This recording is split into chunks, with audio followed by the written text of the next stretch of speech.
बिस्मिल्लाहिर्रहमानिर्रहीम। अस्सलाम वालेकुम नाजरीन, कैसे हो आप नाजरीन। आज मैं आपको एक दुखारी माँ की कहानी सुनाऊंगा।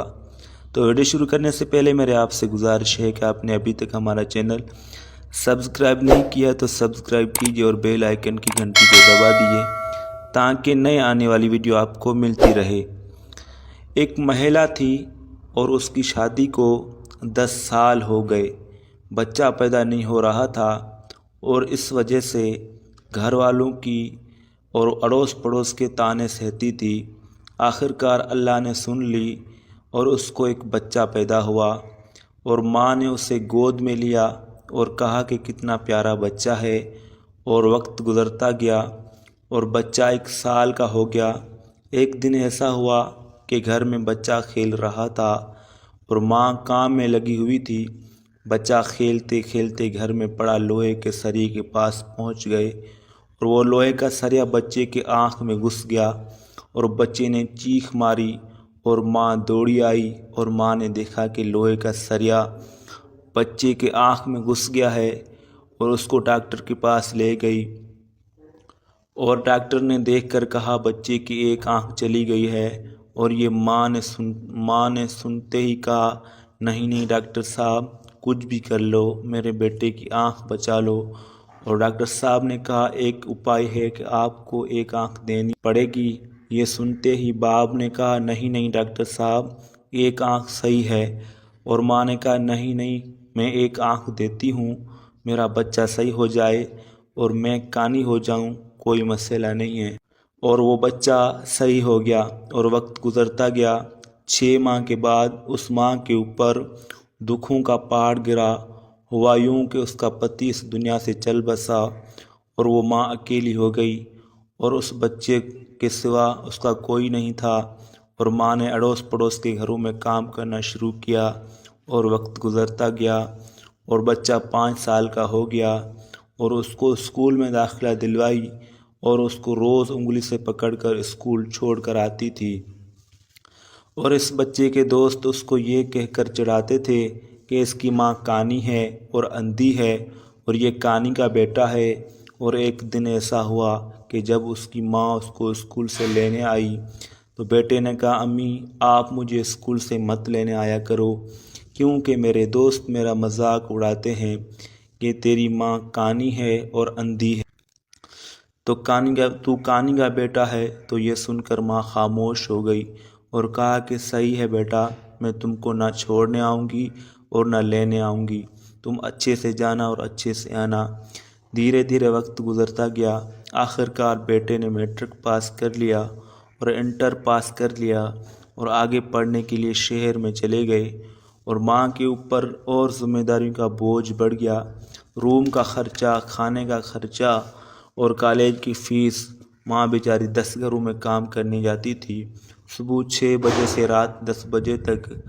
और हर माँ अपने बच्चे को खर्चे के लिए 10,000 लिफाफे में भेजती थी। और वक्त गुज़रता गया और माँ अपने बच्चे को देखने के लिए तरस रही थी। और एक दिन शहर से बेटे का ख़त आया और उस ख़त में लिखा था कि माँ मैं इलेक्टर बन गया हूँ। और ये सुनकर माँ बहुत खुश हुई और इस ख़त के जवाब में लिखा कि बेटे इलेक्टर तो बन गया, लेकिन मैं तुझे देखने के लिए तरस रही हूँ, बेटा जल्दी घर आ जाओ। कुछ दिन गुजरते हैं, 2 माह 3 माह के बाद फिर बेटे का ख़त आता है और इस ख़त में लिखता है कि माँ मैंने शादी कर ली है और एक अमीर लड़की से।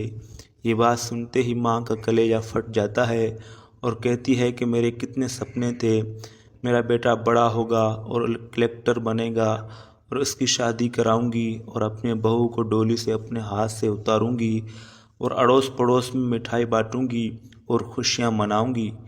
लेकिन सपने ही सपने रह गए और बेटे ने अपने मर्जी से शादी कर ली और मुझे बुलाना तक पसंद नहीं किया। ये बात सोचते हुए कहती है कि कोई बात नहीं, वो दोनों खुशी से रहें। वो बूढ़ी माँ उसे इसी आस में रहती है कि कभी न कभी मेरा बेटा और बहू मेरे पास आएंगे।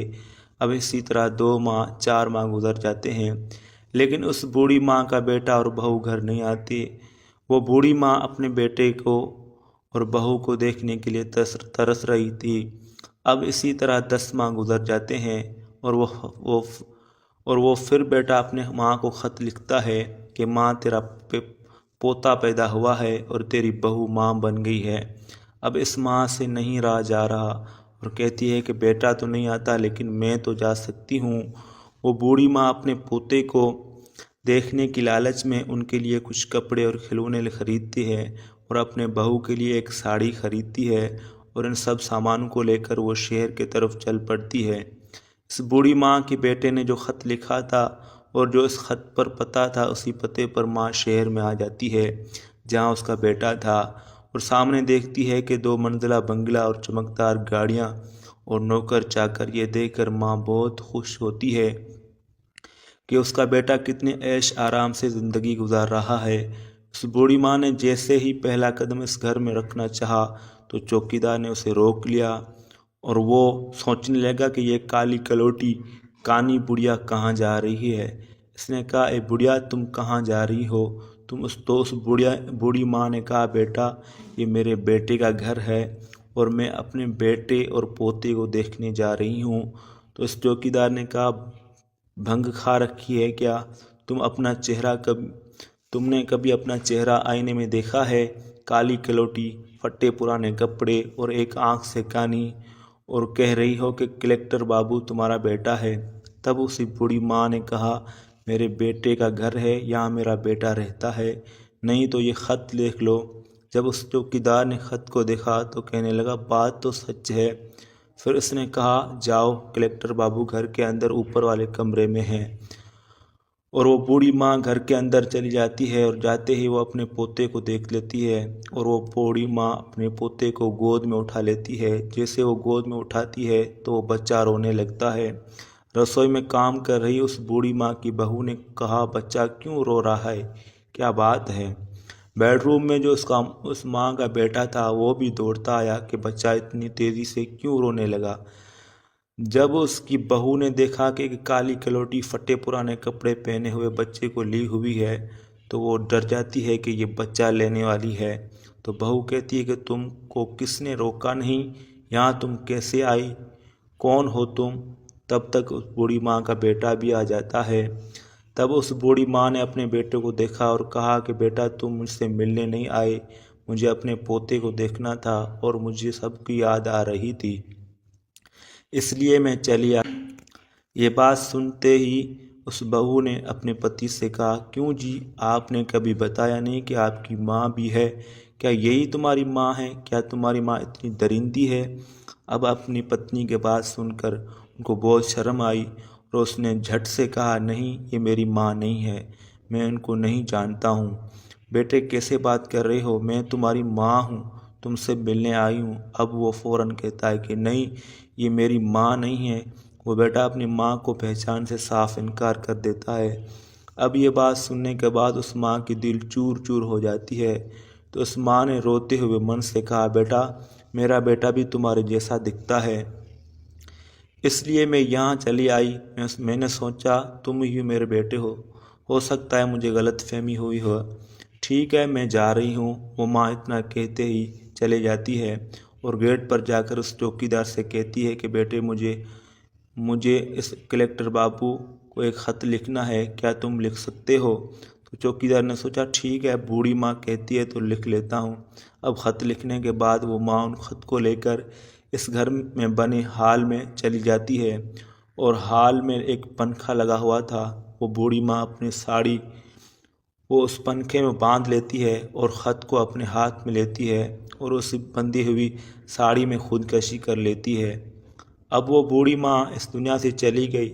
जीते जी उस माँ को सुख नसीब नहीं हुआ और बुढ़ापे में उसके बेटे ने पहचान से इनकार कर दिया और अपने बेटे के नाम एक खत छोड़ दिया।